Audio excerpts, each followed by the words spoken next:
Ce sujet avec Christopher Ngoï Moutamba, coordinateur général de la société civile de RDC. Bonsoir monsieur Christopher Ngoï. Bonsoir cher ami. C'est un plaisir pour nous, je crois que c'est la première fois oui, sur Télé 50. C'est la première fois et je découvre Télé 50 et ses installations. Très bien. Alors, vous êtes un acteur connu de la société civile. On se souvient de votre procès qui vous a amené à passer quelques 19 mois, si je ne m'abuse, en prison. Oui. Et finalement, vous avez bénéficié de la mesure ou des mesures de décrispation. C'est dans ce cas-là que vous avez été donc libéré. Nous sommes en décembre 2016. Je fus libéré le 29 août 2016. 2016. Donc, c'était donc la cité de l'Union africaine déjà. C'est à la faveur de ce dialogue. De ce dialogue, du premier dialogue. Voilà. Alors, depuis, vous avez été membre du Rassemblement Limité. Et on présume que vous avez soutenu l'actuel président de la République. Bien sûr que oui. Nous sommes membres du Rassemblement des forces politiques et sociales acquises au changement. Et nous représentons la société civile de la RDC dans cette super structure. Et la démarche qui nous a conduit jusqu'au résultat aujourd'hui, nous l'avons soutenue et nous l'avons accompagnée. Donc elle s'est faite sous nos pas. Même si on peut se demander si le Rassemblement Limité existe encore et pour quelles raisons existerait-il, puisque sa mission a déjà été remplie. Alors, l'apaisement aujourd'hui, alors que les partenaires de la RDC, les partenaires internationaux de la RDC, que ce soit au niveau de l'Afrique, mais également de l'Occident, commence déjà aussi pas à prendre note ou prendre acte, mais à féliciter le nouveau pouvoir. Et ici, sur le territoire national, il n'y a presque plus rien, à part ces incidents regrettables de Kikwit. Est-ce que c'est encore important de parler de l'apaisement politique aujourd'hui, ou en cet instant précis? Il est plus qu'important, dans ce sens que vous avez parlé de Kikwit. Ce n'est pas des incidents négligeables. Parce qu'il y a eu mort d'homme. Oui. Et la vie humaine est sacrée. Et si les Congolais en sont arrivés à cela, c'est qu'il y a eu un message, un mauvais message qui a été distillé et qui a entraîné une population pour laquelle nous avons payé beaucoup de sacrifices pour l'amener à cette maturité politique, à ce degré très élevé de conscience politique, et que ce peuple puisse reculer plus loin que là où Mobutu nous avait laissé. Parler de la haine tribale. Et c'est-à-dire, il y a eu un mauvais message sur le plan distillé par certains acteurs politiques véreux et qui a entraîné cela. Et cela indique bien qu'il y a un petit malaise sur le plan politique et qu'on peut toujours parler de l'apaisement. Alors, la question c'est par quoi passe cet apaisement? Les uns diront de but en blanc, par la vérité des urnes. Et on comprend cette vérité des urnes par la victoire de Martin Fayulu. Vous pensez que le malaise serait cette vérité des urnes qui n'a pas éclaté, selon un certain camp? Je suis très à l'aise de vous répondre sur cette fameuse vérité des urnes. Moi, je crois que ça aurait été une injustice de très haut niveau si le président de l'Union pour la démocratie, l'Union pour la démocratie et le progrès social, l'UDPS, soit incapable de remporter une élection présidentielle pour laquelle tous les sondages lui donnaient vainqueur. Et vérification faite, l'UDPS est un parti sociologiquement implanté sous le territoire national.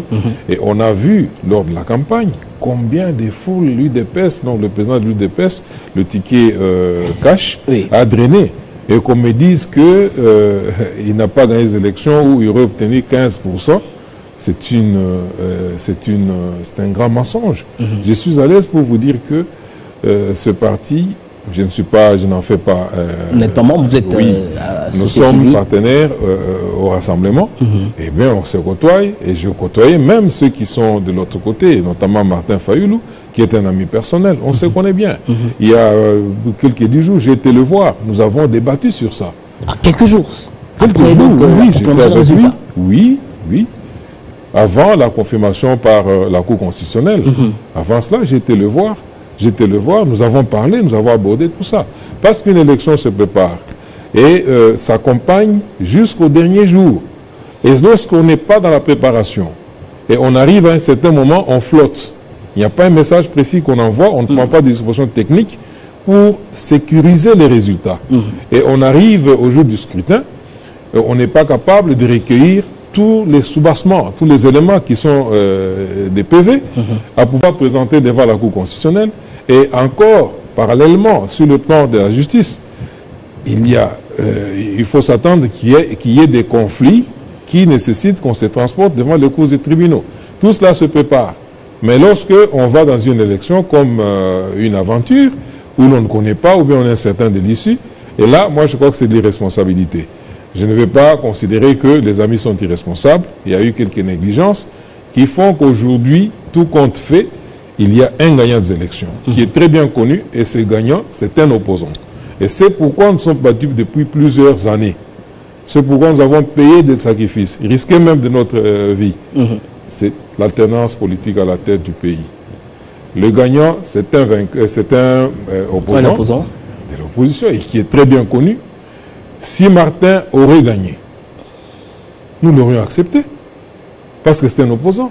Aujourd'hui, Félix a gagné, c'est un opposant, nous avons œuvré, nous avons combattu, nous avons été ensemble sur tous les fronts. Et transporter cette victoire, ou la négliger, ou tout simplement se rapporter aux faits individuels, dire que voilà, parce que moi je tenais à être président, et que ce n'est pas moi, j'abandonne tout. De toutes les façons, avec mon ami Martin, que je respecte beaucoup. Nous avons, lorsque nous avons élu le président du Conseil des sages, du Rassemblement, moi je l'avais voté. Mais il s'est fait que sur les 9 composantes, Pierre Lumbi, qui était son adversaire, avait eu 5 voix. Et lui en avait eu 4. Immédiatement, il avait rejeté cette élection. Ah, déjà? Oui, déjà. Moi, je l'avais suivi pour lui dire qu'écoutez, nous ne sommes qu'à 9 composantes. Le tout s'est passé en toute transparence. Je ne vois pas pourquoi on pouvait ne pas reconnaître cette élection et mettre en péril l'existence même du rassemblement. Alors que notre mission n'était pas accomplie. Il a fallu beaucoup de conciliabules pour le ramener à la tête de la structure appelée à gérer la stratégie et tout le reste, qui venait en 3e position au niveau de la hiérarchie du rassemblement. Bon, est-ce que c'est ce qu'il voulait? Parce que j'ai été le voir pour essayer de savoir s'il était dans cette logique-là. Et je l'ai encouragé à rencontrer Félix. Nous en avons discuté. Mais il est resté cabré sur sa position. Alors, moi, je lui ai dit que, tel que je connais l'environnement politique, toutes les positions faites, d'ici là, vous allez vous retrouver seul. Mais ça me ferait très mal en tant qu'ami de vous voir seul en train de patauger. Alors, il a tenu à sa position. Et aujourd'hui, les faits me donnent raison. Parce que j'en ai parlé avec lui-même. Je lui ai dit, même certaines personnes qui sont venues dès que je suis entré pour le voir, pourtant, c'est un ami, j'avais le droit de le voir à n'importe quel moment. Mais j'ai vu des gens venir interférer pour que je ne le voie pas. C'est qui, bon, lui-même n'a pas tenu compte de tout ça. Nous avons très bien parlé en toute convivialité. Et aujourd'hui, malheureusement, je constate que chaque jour qui passe, il y a des frictions dans son camp. Et des grandes structures, ça me fait très mal. Au stade actuel, s'il doit y avoir des crispations, bon, j'imagine maintenant qu'il soit quand même allé un peu trop loin et que maintenant là, qu'il mette de l'ordre dans le camp de la Mouka, ou du moins ce qui en reste. Il faudrait qu'il se mette autour d'une table au niveau de la Mouka pour désigner celui qui peut être le point focal de l'opposition. Le porte-parole de l'opposition. Et le porte-parole de l'opposition. Et je crois que c'est une voie de sortie. Donc pour vous, c'est débouché pour Martin Fayoulou, pour la Mouka, c'est de prendre, on va dire, ce poste-là. Rien que ça. Il n'y a rien d'autre qu'il est important. Parce qu'on aura besoin d'une opposition dans ce pays. Et lui veut assumer cette responsabilité en tant qu'opposant. Et c'est une porte qui est ouverte pour laquelle il pourrait avoir des garanties. Et cela amènerait la paix et la quiétude pour éviter le discours, d'inoculer un discours qui entraîne la désolation au sein de la société. Et nous sommes battus longuement. Vous savez bien que le discours qui remonte à la haine tribale, même Mobutu, nous n'avait pas laissé à ce niveau. Il a tout fait pour éradiquer cela. Et ce n'est pas au siècle d'aujourd'hui que nous allons remettre ça en scène. Et il serait irresponsable de notre part. Pourquoi? Parce que cette population nous a tout donné. Elle nous a tout donné, ne serait-ce qu'une seule âme mérite bien d'être respectée, d'être préservée. Donc l'apaisement passe par l'acceptation par l'opposition, par le camp Lamuka, du poste de porte-parole, si je comprends très bien. Mais puisque vous semblez être jouer ce pont-là entre les deux camps, qui sont encore du même bord politique, hein, plus ou moins, puisque que ce soit l'actuel président, que ce soit Martin Fayulu, ils sont du rassemblement qui n'a jamais été dissous. Est-ce que vous ne pouvez pas jouer justement ce rôle-là que vous avez plus ou moins joué récemment en allant voir votre frère, comme vous l'appelez, votre ami, Martin Fayulu, afin de, entre guillemets, c'est moi qui utilise ce mot, de le ramener à la raison? Bon, tout dépend, parce que quand on mène une démarche pareille, il faut être compris et à temps. Et une fois que le temps est passé, hein, et je pense que cette opportunité-là, je ne pense pas qu'elle soit encore possible, mais je crois que ça vaut la peine d'être tenté. Moi, c'est mon frère, il reste ami, quelle que soit sa position politique, quel que soit ce qu'il aura comme fonction dans l'avenir. Mais il reste un ami, j'aurai à le côtoyer. Il y a des choses que nous pouvons nous dire face à face, en nous regardant dans les yeux, parce que nous avons connu un parcours exceptionnel ensemble. Très bien. Et je pourrais toujours tenter de mener cette démarche. Et je n'aimerais pas qu'il y ait une confusion autour de ça. Parce que vous, les hommes de la presse, vous avez semblé dire que j'étais envoyé par le président Félix. Alors que je suis coordinateur général de la société civile, une grande structure responsable qui a posé beaucoup d'actes dans le passé. Et dans le cadre de ce que nous planifions, la réconciliation des Congolais, la société civile m'avait mandaté d'aller le voir. Il ne s'agissait pas d'une démarche dictée par le président de la République, Félix Antoine Tshilombo Tshisekedi, qui d'aucuns voulaient faire croire qu'il était en position de faiblesse ou de doute. C'est ainsi qu'il cherchait à tout prix à tendre la main. Je ne crois pas qu'il soit question de cela. Et j'ai saisi quelque chose dans vos propos. Vous planifiez des activités comme ça, de réconciliation. Oui. Parlez-nous en plus. Bon, écoutez, je n'ai pas reçu mandat de la société civile pour en parler ici, parce que vous savez, les idées sont des propriétés. Et une fois qu'elles sont débitées, surtout dans les médias, d'aucuns... Mais on peut avoir une idée générale de ce que vous pensez faire. Et qu'aujourd'hui, le Congo a traversé une très longue période de turbulences. Et dictée par les luttes armées. Là, je vois l'Est de la République, je vois le Kasaï. Et Yumbi aussi, malheureusement. Et Yumbi, malheureusement, tout dernièrement. Et que, au-delà de ça, il y a eu une souffrance unie. Donc, les Congolais ont souffert, ils étaient en rupture avec le pouvoir qui dirigeait. Donc, le peuple qui est souverain primaire était en rupture totale avec le pouvoir. Donc, il y a une réconciliation à faire à ce niveau-là. Et je crois que le Congo, c'est comme un malade aujourd'hui, en carence totale sur tous les niveaux. Les indicateurs sont au rouge. Au même moment que le gouvernement va s'atteler à répondre positivement à toutes les préoccupations de ce peuple, mais il va falloir que sur le plan mental, sur le plan moral, que nous puissions encore y travailler. Pourquoi? Parce que le changement, au fait, c'est un fait psychologique tout d'abord. Il faut accepter, il faut l'intérioriser. Et une fois cela acté, bon, on peut penser que tout le reste, tout ce qu'on va entreprendre sur le plan de la gestion et tout le reste, va trouver un terrain complètement déblayé. Et c'est pourquoi la société civile pense que vous ne pouvez pas penser réhabiliter une société qui est en difficulté sur le plan mental, qui a une mauvaise santé mentale. Il faut soigner ce côté-là. Ce côté-là, on a vu dans plusieurs pays, en Afrique du Sud, il y a eu une commission vérité et réconciliation. Pourquoi pas au Congo? Nous devons y penser, et c'est de l'apanage de la société civile de pouvoir y penser et mettre des mécanismes, de mettre des structures en place pour essayer d'y arriver. Nous savons qu'à l'Est de la République, ce que nous appelons les éléments incontrôlés ou les éléments négatifs qui sont en brousse et qui commettent beaucoup d'atrocités, ce sont les jeunes habitants des contrées bien connues et qui sont entrés en rébellion par milliers.